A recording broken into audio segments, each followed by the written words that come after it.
É isso, as pessoas estão se autodoando, está acontecendo. Na prática, o que nós estamos refletindo aqui, como eu disse, desde o início de dezembro, nós já falamos sobre autodoação a partir do amor de Deus demonstrado a nós, já falamos do preço da autodoação, nós já falamos da terapia da autodoação.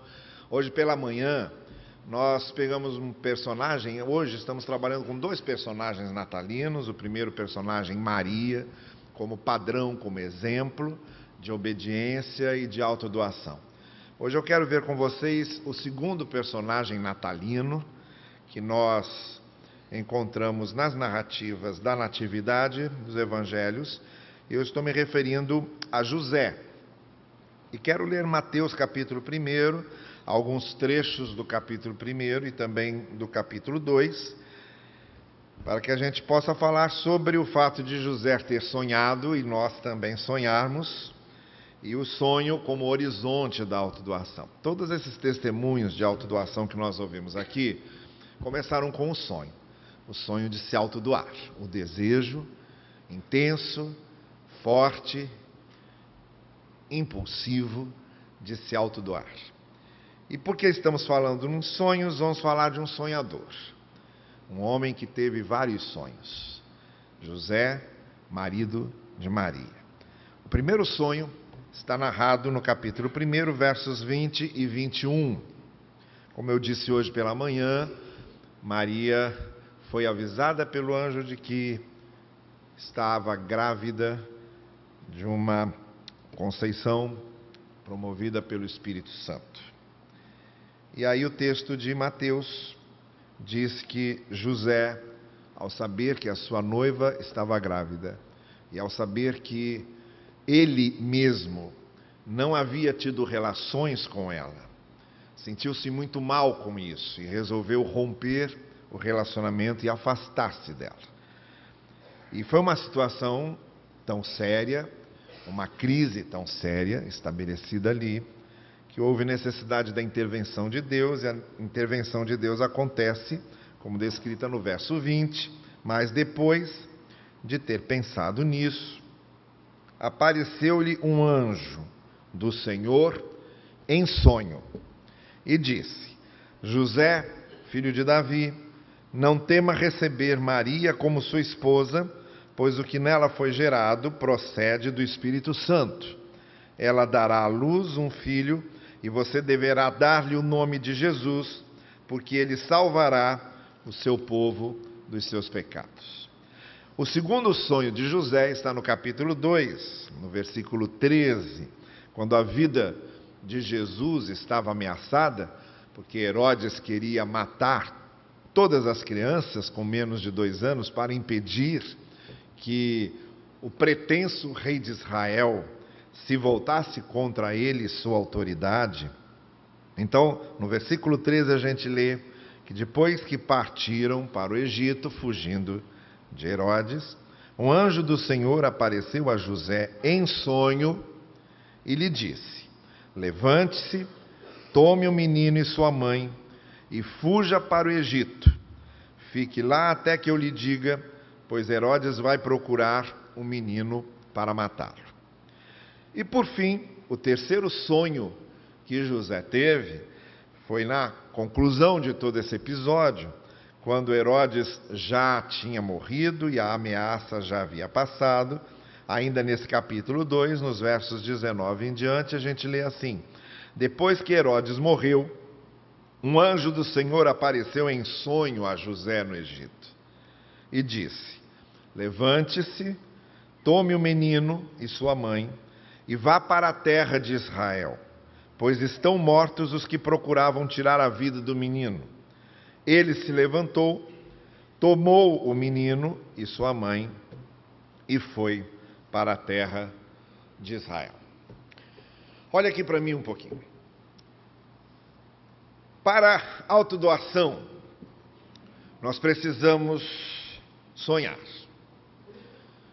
Além de tudo aquilo que nós já vimos, e além de todos esses exemplos que nós já percorremos aqui nos textos, diversos textos bíblicos que levantamos neste púlpito, Uma das coisas fundamentais que precisa acontecer conosco é que nós desejemos, que nós queiramos, que a autodoação seja um alvo, que a autodoação seja um sonho nosso a ser alcançado.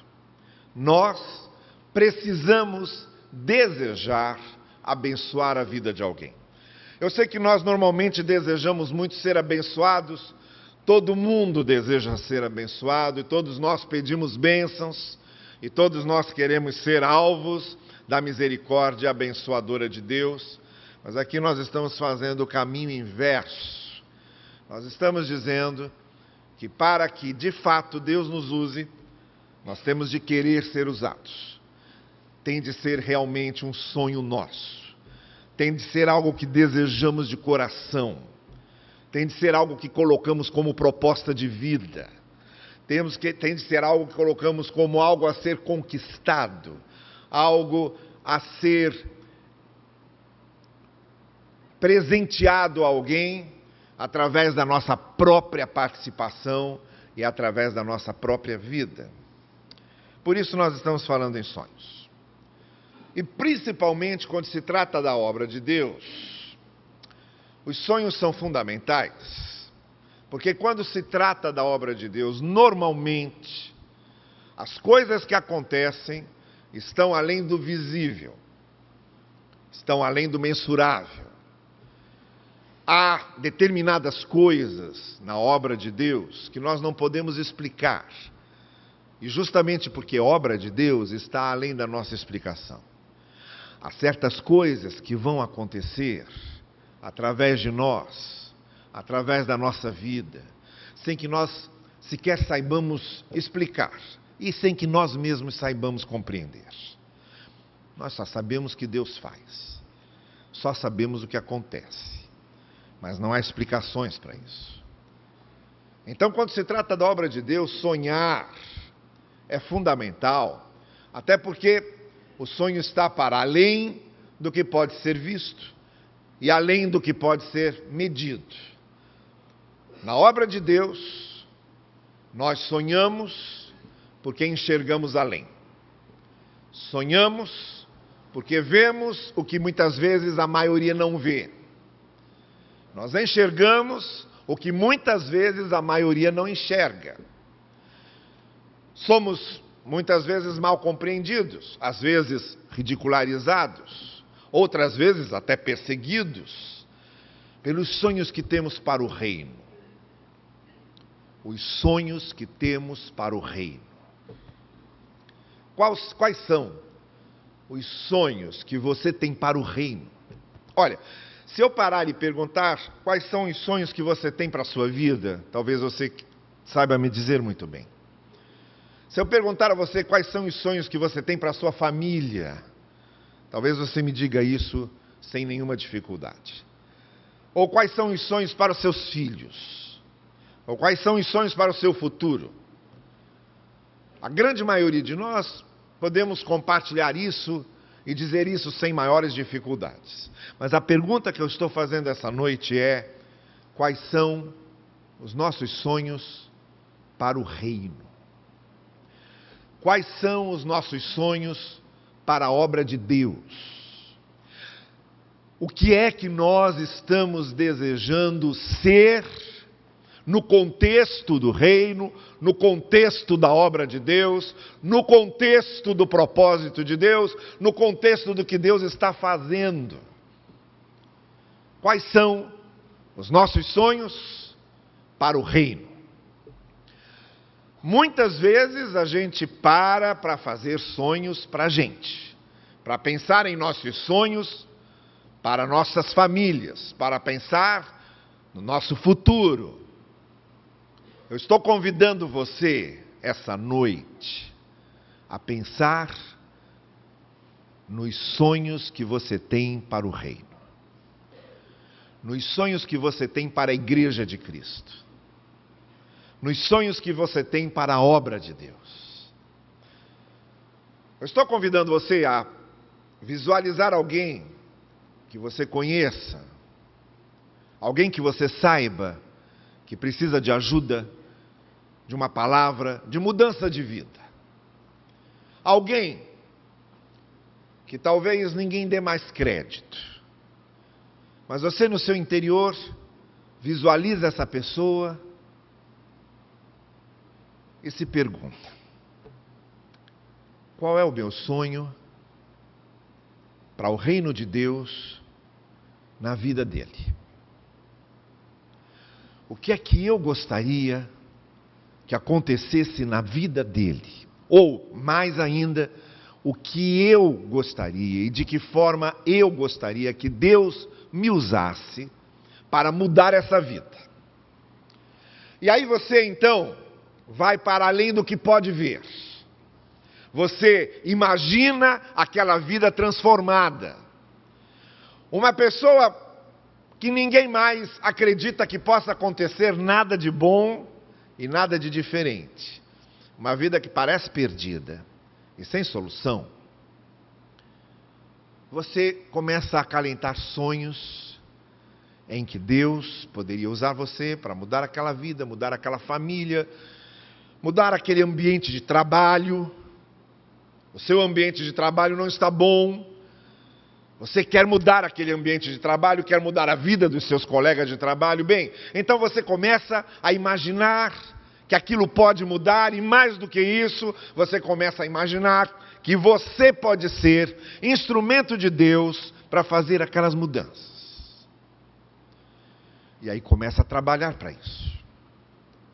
Olha, pessoas fazem faculdade e estudam. Pessoas fazem cursos de especialização. Pessoas fazem poupanças, economizam. Pessoas se sacrificam porque têm sonhos pessoais. Elas sonham em chegar a algum lugar e, motivadas por seus sonhos pessoais, elas fazem algo que caminhe nessa direção. Eu estou convidando você essa noite a sonhar com algumas coisas e caminhar nessa direção, colocando a sua vida nas mãos de Deus e fazendo com que esse sonho para o reino que você está agora cultivando em sua mente, em seu coração, se realize e se realize através de você. Se realize através do seu testemunho, se realize através da sua influência, se realize através de algo com o qual você possa contribuir. Eu estou convidando você a experimentar algo que não tem preço e nem comparação. A experimentar um sonho para o reino sendo realizado através da sua vida. E nesses 3 textos que nós lemos, cada um deles possui algumas sugestões, alguns direcionamentos, algumas orientações, para que esses sonhos se realizem, para que isso se torne uma realidade, para que nós sonhemos coisas para o reino, para que nós nos coloquemos à disposição de Deus para sermos instrumentos na realização desses sonhos e para que a gente veja os resultados. Porque há uma diferença enorme entre ilusões e sonhos. As ilusões a gente não vê resultado, ilusões são vazias, ilusões não dão a lugar nenhum.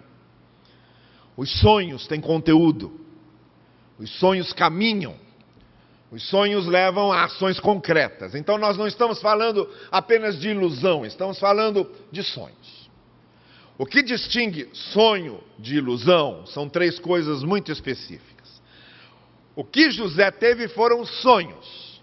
Ele não teve ilusões, nem quimeras, nem falsas expectativas, nem esperanças vãs. Ele teve sonhos que se realizaram. Sonhos que tinham corpo, sonhos que eram sólidos, sonhos que tinham conteúdo, sonhos que deram frutos, sonhos que deram resultado. Essa é a grande diferença. O que é que caracterizou esses sonhos de José? O que é que fez com que seus sonhos dessem frutos?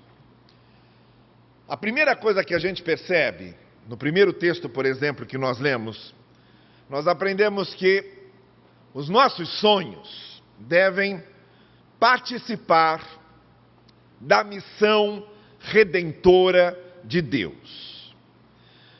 José teve um sonho em que Deus foi convidá-lo para participar do plano eterno de redenção da humanidade. No momento em que José achava que não fazia parte daquilo. Minha noiva está grávida, não é meu filho, não posso mais confiar nela, não posso manter mais esse casamento, eu não tenho o que fazer, eu vou me desviar desse rumo que eu estava tomando, vou para outro rumo, vou viver a minha vida, eu não participo disso. Até que, num sonho, Deus o convenceu de que ele participava disso, sim. E Deus trouxe José para dentro do plano da redenção do mundo. Deus trouxe José para dentro do plano da salvação da humanidade. Deus trouxe José para dentro do plano mais ousado, para dentro do plano mais miraculoso, para dentro do plano mais abrangente, para dentro do plano mais profundo, para dentro do plano mais eterno que Deus podia elaborar, que tinha a ver com a nossa salvação. E José fazendo parte disso. E em todos os evangelhos, onde o nascimento de Jesus é narrado, está José ali. E todas as vezes que Jesus é reconhecido na rua, Jesus é chamado por aqueles que o reconheciam como: não é este o filho de José, o carpinteiro? Por quê? Porque Deus trouxe José para dentro do propósito dele e disse: José, esse sonho não é só meu sonho, esse sonho também é seu. E você é personagem desse sonho, você também participa desse sonho.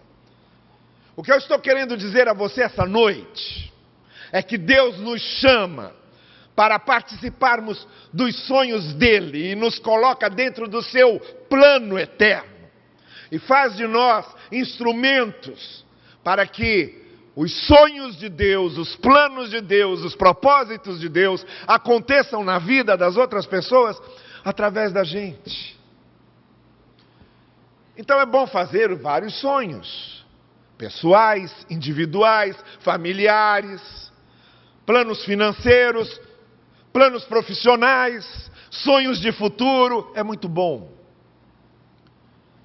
Mas é incomparavelmente bom quando nós participamos dos sonhos de Deus e dos seus propósitos para o seu reino. Temos de ter na nossa vida sonhos que participem do plano redentor de Deus.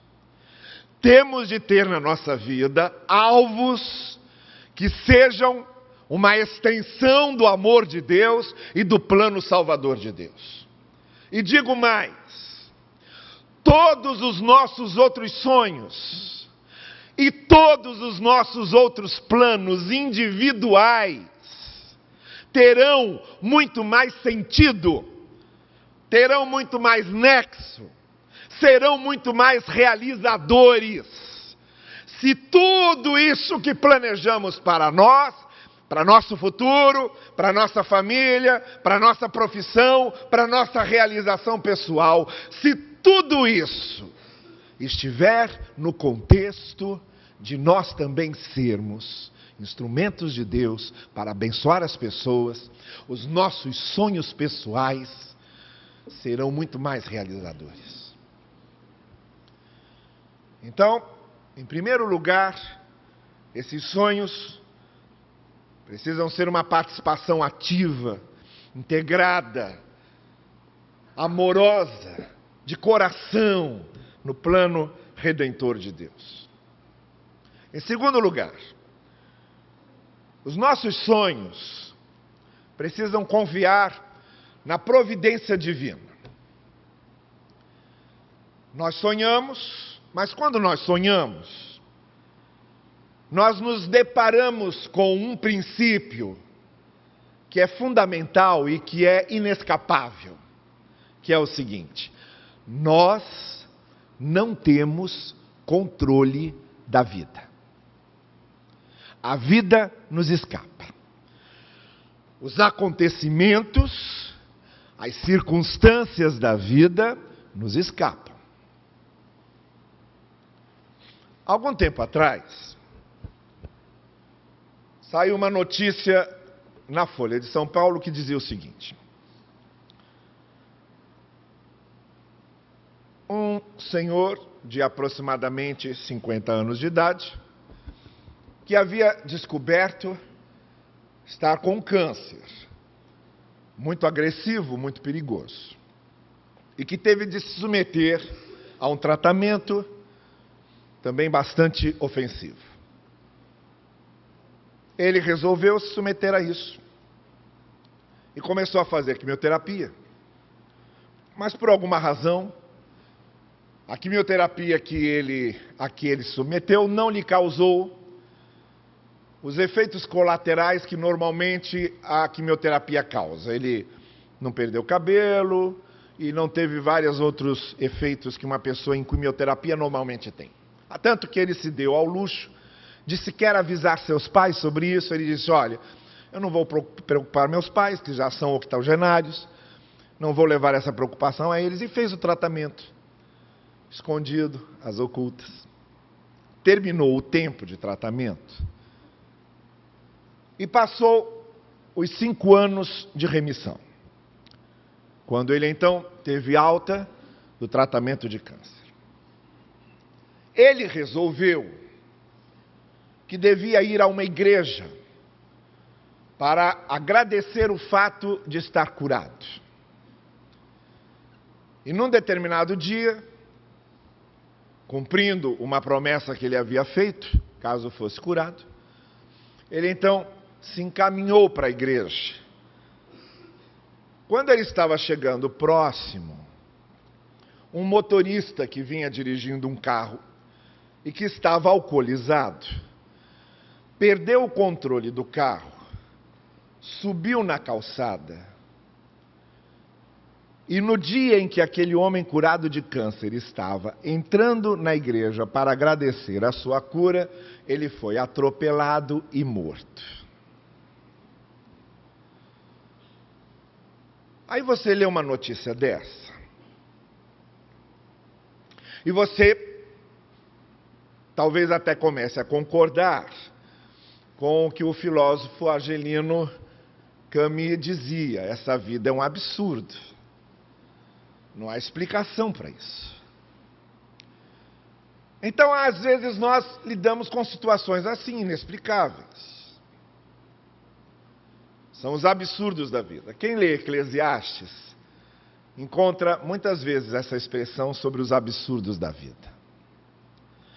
O que eu estou querendo dizer a você é que nós temos sonhos, nós fazemos planos, mas há um fato incontestável do qual nós não devemos esquecer: nós não controlamos as circunstâncias da vida. Então vejam, José resolveu entrar para o plano de Deus e resolveu cooperar. E aceitou Maria como sua esposa. Mesmo, como eu disse hoje pela manhã, se submetendo a todos os comentários a que Maria estava submetida. Casa-se com Maria, nasce o menino prometido em circunstâncias totalmente desfavoráveis, dentro de uma estrebaria. Talvez aquela criança nem sequer sobrevivesse, mas sobreviveu. Para surpresa dele, vieram até magos do Oriente dar presentes ao menino.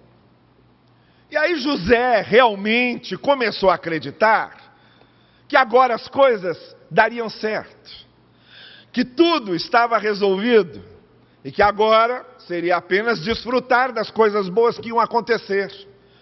Aquele menino nasceu, estava nos braços de seus pais, e aí de repente tudo muda, tudo vira de cabeça para baixo. o rei começa a perseguir crianças. O rei planeja a morte do seu filho. Ele tem que fugir para uma terra que não era dele, como um desses refugiados da Síria que a gente vê no jornal. Ele se refugia no Egito para se esconder com sua família. E muitas vezes ele deve ter perguntado: como é que isso acontece? Deus não está conduzindo isso? Deus não está dirigindo isso? Esse aqui não é o Filho de Deus? Esse aqui não veio por um milagre? Não foi concebido pelo Espírito Santo? Como é que essas coisas estão acontecendo? Como é que Deus permite isso? Que absurdo é esse? E aí entra o segundo texto que lemos.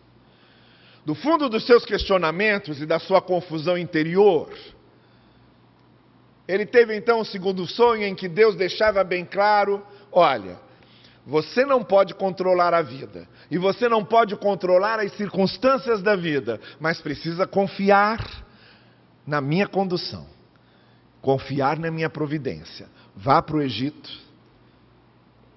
e eu vou fazer o resto. Então esse é um segundo passo que eu gostaria de sugerir a você, que quer ter sonhos para abençoar outras pessoas, que quer ter sonhos para o reino, de tornar concreta a sua autodoação. Não só lembrar-se de que Deus nos chama para participar dos propósitos dele, dos planos dele. Deus quer que a gente faça parte disso, servindo de instrumento dele.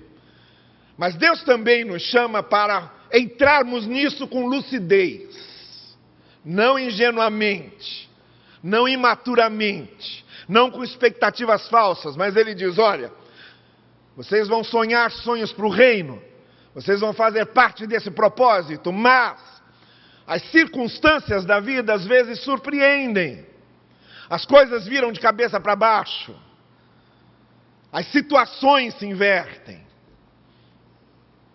mas confie. Nós não temos controle sobre as circunstâncias da vida, mas Deus tem.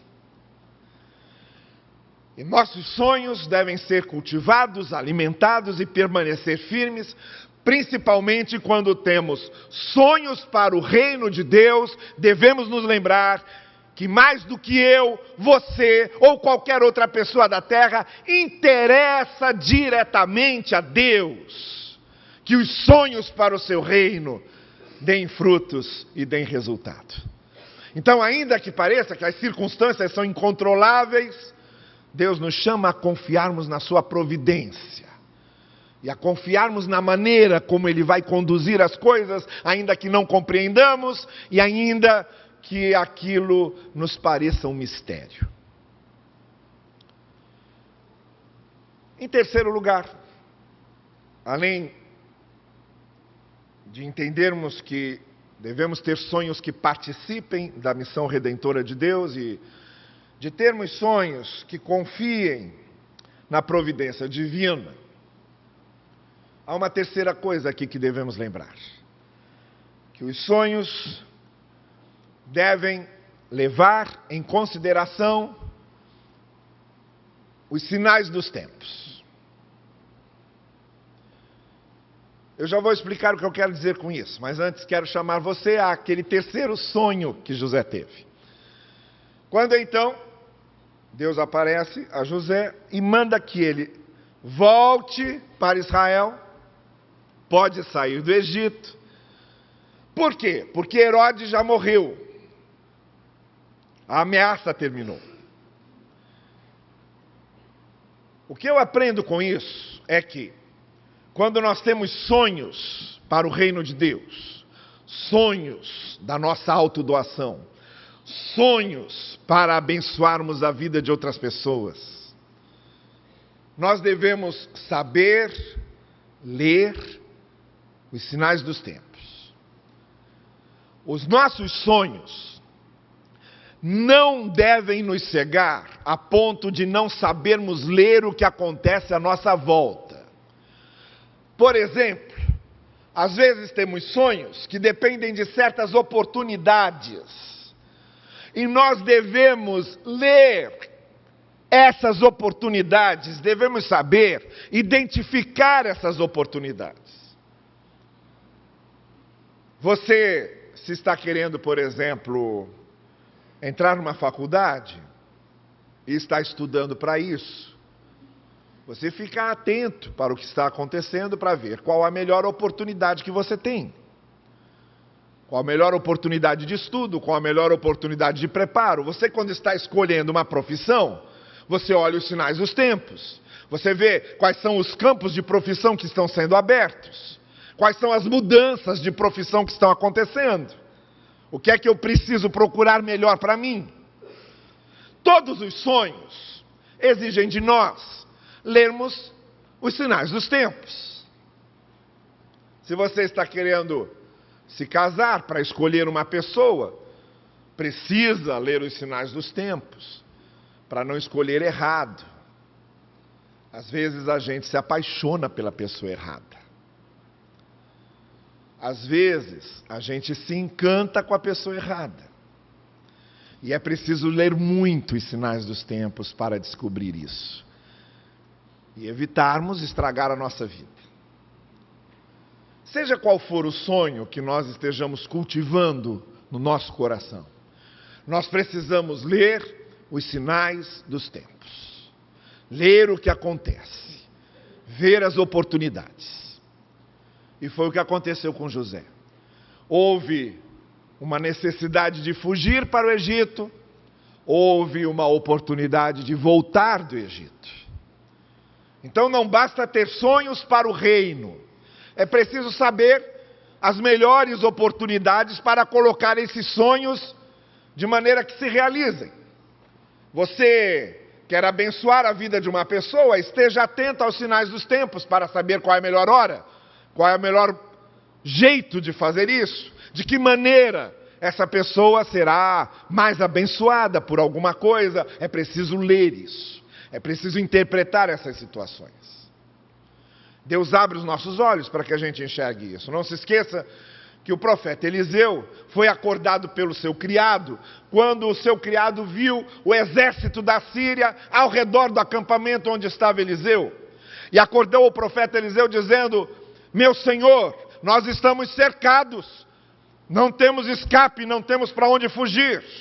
Eliseu se levanta, olha e faz a seguinte oração: meu Deus, abre os olhos do rapaz. E aí então, o criado de Eliseu começa a ver, e vê que atrás do exército da Síria estavam os anjos de Deus, num exército muito maior do que o exército da Síria e muito mais poderoso. Devemos orar pedindo para que Deus abra nossos olhos. Senhor, abra nossos olhos, para que a gente possa interpretar os sinais dos tempos, para encontrar as oportunidades certas, para saber o que fazer e de que maneira ser uma bênção para outros, para saber de que maneira os nossos sonhos podem se realizar de forma mais eficaz. Mas deixe eu terminar fazendo uma última referência. Esse José não é o único José que sonha nas Escrituras. Você com certeza, se conhece as Escrituras, como eu imagino que conheça, está se lembrando de um outro José que também sonhava. O José, filho de Jacó. O José, filho preferido de Jacó. E que tinha sonhos. Os sonhos que ele tinha com os irmãos. E nesses sonhos ele se via no centro e os irmãos o servindo como se ele fosse um sol cercado de planetas. E aí ele conta esse sonho aos irmãos. E seus irmãos se enchem de ira e de raiva e resolvem matá-lo. Mas depois resolvem que deviam vendê-lo para os mercadores egípcios, e é outro José que vai parar no Egito. Um primeiro José que para no Egito por causa dos seus sonhos. E lá no Egito, aí ele volta a sonhar. E os sonhos que ele tem servem para mostrar ao faraó que ele era um grande administrador. E por causa dos sonhos que ele tem, o faraó o traz para trabalhar com ele e o torna vice-governador do Egito. Agora prestem atenção. Os primeiros sonhos de José serviram para estragar sua vida. Sem muita maturidade, sem muita prudência, ele usou seus sonhos, que acabaram sendo uma maneira de despertar o ódio dos seus irmãos. Os outros sonhos de José salvaram sua vida. Os primeiros sonhos de José transformaram José num foragido. Os outros sonhos de José salvaram a vida de José e o transformaram no vice-governador do Egito. O que eu quero dizer a você é que não basta sonhar. Nós precisamos ter sonhos que salvem, sonhos que sejam bênção, sonhos que nos levem para cima, sonhos que nos tornem pessoas melhores, sonhos que nos aperfeiçoem, porque também há sonhos que nos eliminam, há sonhos que nos estragam, há sonhos que corrompem nossos caminhos, há sonhos que mancham nosso futuro e nosso passado. Nós precisamos de sonhos que nos salvem e que nos façam pessoas melhores do que nós somos. Na autodoação, no desejo de sermos instrumentos para abençoar os outros, nós devemos ter sonhos que sirvam para a glória de Deus, sonhos que abençoem o reino de Deus, sonhos que sejam bons para os outros, sonhos que sejam bons para a gente. Esses são os sonhos que valem a pena. Esses são os sonhos que valem a pena ser sonhados.